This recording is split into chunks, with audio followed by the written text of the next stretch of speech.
March 19, 2004. A teenage girl finishes her shift at a small-town diner and drives off into the freezing Vermont night. She never makes it home. The next morning, her car is found, backed into an abandoned farmhouse, driver's door open, wallet and keys inside, but no sign of her. No witnesses. No screams. No struggle. Just a haunting scene frozen in time. For over 2 decades, Brianna Maitland's disappearance has tormented investigators and shattered a family. Theories swirl: murder, abduction, trafficking, even a staged vanishing. But the truth? Still buried. Still waiting. This is the story of a girl who disappeared into the dark. And the night that refused to give her back. You ever seen a car left in a place it shouldn't be, and felt something was wrong, before you even knew why? It's March 20th, 2004. Just after noon. A Vermont state trooper pulls off a remote stretch of Route 118, near an old farmhouse with broken windows and rotting wood. Locals call it the Dutch burn house.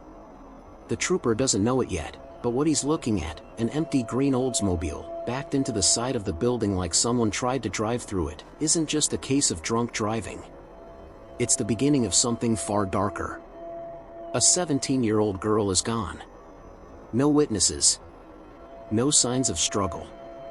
Just a note left behind, in a growing silence that's never been broken. Her name is Brianna Maitland. And from this point on, her story unravels like a shadow, stretching out over years, theories, sightings, and suspects. But the truth? That stayed buried in the dark. This is her story. In the soft, cold light of that morning, everything seemed normal. Brianna woke up. It was supposed to be a good day, one with plans, with purpose. She was 17. Sharp, strong-willed, trained in jiu-jitsu, and quietly carrying the weight of growing up fast. She had just taken her GED exam. The test that would open doors again, after life had started to fray around the edges. She was trying to rebuild, to find something steady. Her mother, Kelly, picked her up, and the two of them went to lunch to celebrate. They talked about college, about moving forward. Kelly remembers Brianna smiling, focused, her future unfolding in front of her like a road finally clearing after a storm. But later that afternoon, something shifted. They were standing in line at a local store when Brianna glanced outside. Her body tensed. Her smile dropped. She told her mother she'd be right back, stepped out alone, and when she came back a few minutes later, she was visibly shaken. Something, or someone, had rattled her. But Kelly didn't push. Brianna didn't explain. She just said she needed to get home, get ready for work. She was covering a shift that night at the Black Lantern Inn, a rustic restaurant tucked in the woods outside Montgomery. Kelly dropped her off at her friend Jillian's place around 3:30 p.m. Brianna had been staying there lately. She had moved out of her parents' home the previous fall, searching for independence and maybe a little distance. Before she left for work that evening, she scribbled a note, "Be back later." No one ever saw her write it. But when Jillian returned days later, the note was still there, undisturbed. Like a ghost left behind. The Black Lantern Inn sits like a postcard in the middle of nowhere. Surrounded by forest, it's the kind of place where silence is part of the decor.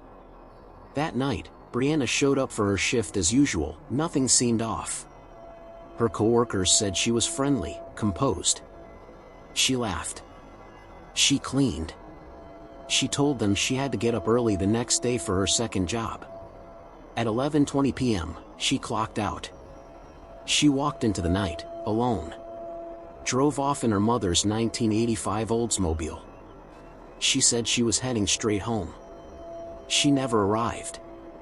The next day, March 20th, around 12:30 p.m., a trooper was called to investigate an abandoned car. When he arrived at the Dutch burn house, what he found made little sense. The car was backed into the side of the house, rear end up against the wall like it had been slammed in reverse. A piece of plywood, once covering a window, now rested across the trunk. On the seat inside, 2 uncashed paychecks made out to Brianna Maitland. Outside, a water bottle. loose change, an unsmoked cigarette, a necklace. No blood. No signs of forced entry. No Brianna. The trooper assumed it was a drunk driving incident. Maybe a teen lost control, wandered off, got a ride somewhere. The car was towed. No report was filed. No one was called. Because no one knew she was missing, not yet. 5 days passed. Brianna's roommate, Jillian, hadn't seen her. But she'd been gone overnight before. It wasn't unusual. Brianna had couch hopped for months, and she had friends everywhere. Maybe she was with them. Maybe she just needed space. It wasn't until Tuesday, March 23rd, that Kelly got the call. "Have you heard from Bree?" No. She hadn't. Not since Friday. Panic bloomed fast. Kelly began calling everyone, Brianna's friends, her coworkers, both of her jobs. No one had seen her. No one had heard from her. Her phone was off. On March 25th, nearly a week after the car had been found, the Maitlands were shown a photo of the vehicle that had been recovered from the Dutch burn house. Kelly froze. Her instincts screamed. "That's her car," she said. But that's not where she would have left it. She didn't say it out loud then, but something in her knew. Her daughter didn't walk away from that car. Someone else left it there. Then came the sightings. One man, driving past the Dutch burn house late that Friday night, thought he saw headlights on. Another noticed a turn signal flashing sometime after midnight. A third, one of Brianna's former boyfriends, drove by the scene around 4 a.m. after partying in Canada. He thought he recognized the car, but didn't stop. He figured she was nearby. No one saw her get in. No one saw her get out. But the car was there. Just sitting there. Like it was waiting for something. Or hiding something. There was something else. 3 weeks before she vanished, Brianna had been assaulted at a party, punched repeatedly in the face by a girl she used to call a friend. The reason? Some said it was jealousy. Others, a boy. Brianna didn't fight back, even though she could have. She filed charges. The girl was never linked to her disappearance. But the tension, it was real. And unresolved. And in a small town like this, grudges can burn slow and silent. Just like the truth. It didn't take long for the theories to start crawling out of the woodwork. She ran away. She's hiding. She just needed space. But Kelly knew better. This wasn't a teenage rebellion. This was a girl who left her paycheck sitting on the passenger seat. Who walked away from her car in the dead of night, without her purse, without her clothes, without her sense of safety. It wasn't just wrong. It was unnatural. And then, there was the house. The Dutch burn property had always given locals the creeps. Abandoned for years, half collapsed, it stood like a corpse rotting in the field, its windows shattered, its paint peeled back like skin. Teenagers would dare each other to go inside. But the night Brianna's car showed up there, backed right into the side of the building, everything changed. The photo of her Oldsmobile was released to the public. It caught people off guard, especially those who drove past it that night. The image was haunting. Her car looked staged. Like it had been placed there deliberately. One of the rear tires was lodged into the foundation. Her belongings were still inside. But Brianna was nowhere. No one leaves like that. Not unless they're running from something, or someone. The days dragged on. Search parties were formed. Bloodhounds scoured the fields around the house. Helicopters scanned the woods. Police questioned friends, family, anyone who might have seen her. Nothing. It was like she had been lifted off the face of the earth. And then came the whispers. A girl like Brianna, young, pretty, drifting between homes and jobs, she caught people's attention. Especially the wrong kind. People started to talk. Not to police, but to each other. At first, it was little things. She was hanging with a rough crowd. She owed someone money. there was a drug house near where she vanished. The rumors didn't just echo. They twisted. And suddenly, people weren't just wondering where she was, they were wondering who wanted her gone. Two names kept coming up. Men with reputations. Dealers. Users. Dangerous. They'd been at parties with her. Maybe more. But there was no proof, just suggestion. Law enforcement tried to chase down leads, but no one would talk. Not really. The people who might have known something, they were scared. Or guilty. Or both.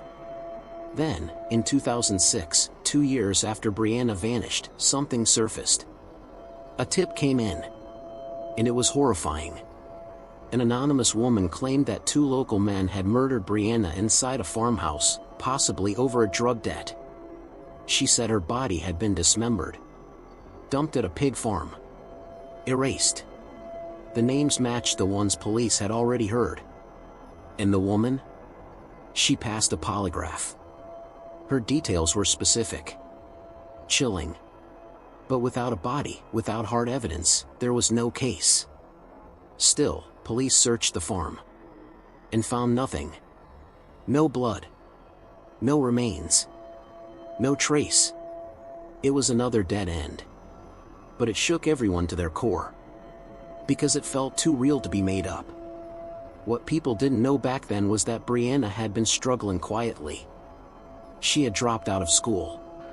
She had moved out of her parents' home after some tension. And in the months before she vanished, she had been living on couches, working 2 jobs, and, according to some, dabbling in a lifestyle that brought her dangerously close to the edge. But that wasn't the whole picture. She was also rebuilding. She had passed her GED. She was talking about college. About finding her footing. This wasn't a girl spiraling downward. It was a girl trying to climb back up. Which made her disappearance all the more painful. All the more unnatural. In 2007, another tip surfaced. This time, someone sent a message to investigators with a chilling claim. Brianna had been murdered, and her body was stored in the basement of another home, not far from where she vanished. Police searched the property. Again, nothing. No body. No evidence. But the owner of that house? He had a connection to at least one of the men named in earlier tips. It was like the truth was buried in plain sight. Just out of reach. Years passed. The case went cold. But Brianna's name never disappeared. Not in Montgomery. Not in the hearts of those who knew her. The image of her car, leaning against the Dutch burn house, stayed frozen in the public imagination. It became something more than a photo. It was a symbol. Of a life interrupted. A mystery that refused to fade. Then, in 2012, a strange thing happened. The Dutch burn house burned down. No one knew how. Whether it was an accident. Whether it was arson. But just like that, the place where Brianna's last known moment had been staged was gone. The memory of her car, slouched into that wall like a broken thing, was now the only thing left. But there was one more twist.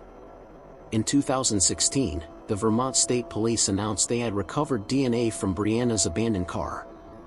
A sample had been submitted to a national database. They wouldn't say who it matched. Or if it matched anyone at all. But it was something. For the first time in over a decade, something new.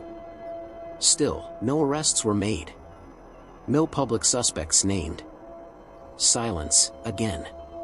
It was as if the case lived in a holding pattern, hovering between memory and mystery. By the time a decade had passed, most missing persons cases would have long faded into silence. But not Brianna's. Her story still clung to the Vermont air, thin, cold, and impossible to escape. Locals wouldn't speak of it easily. But everyone knew. Everyone remembered the car. The house. The night everything cracked. And then came the psychics. They showed up like clockwork, offering visions of where Brianna's body might be. Some claimed she had been buried in a field. Others said she was in water. One even pointed police toward a well. They searched, dug, dragged the depths. And still, nothing. Every theory, every tip, every ounce of false hope, just another knife in the side of a family already bleeding out. And yet, Bruce and Kelly never stopped. They became investigators in their own right. Following rumors. Sitting across from people with dead eyes and cracked stories. Kelly once said it was like trying to grip smoke. Just when you thought you had something, it slipped right through. They watched other missing persons cases get solved. Other families receive closure. They watched time move on, while theirs stood still. Then came the most disturbing theory of all. Human trafficking. To some, it sounded like just another desperate explanation. But there were patterns. Girls had gone missing before. Not always from the same towns, but from the same corridors. Highway 105, cutting across the northern tip of Vermont, was known as a trafficking route. Close to the Canadian border. Remote. Easy to vanish someone. The theory went like this. Brianna was targeted. Possibly by someone she knew. Lured out. Grabbed. Moved fast. The car, left against the Dutch burn house, was nothing more than misdirection. A delay tactic. Long enough to get her across state lines, or worse, into another country.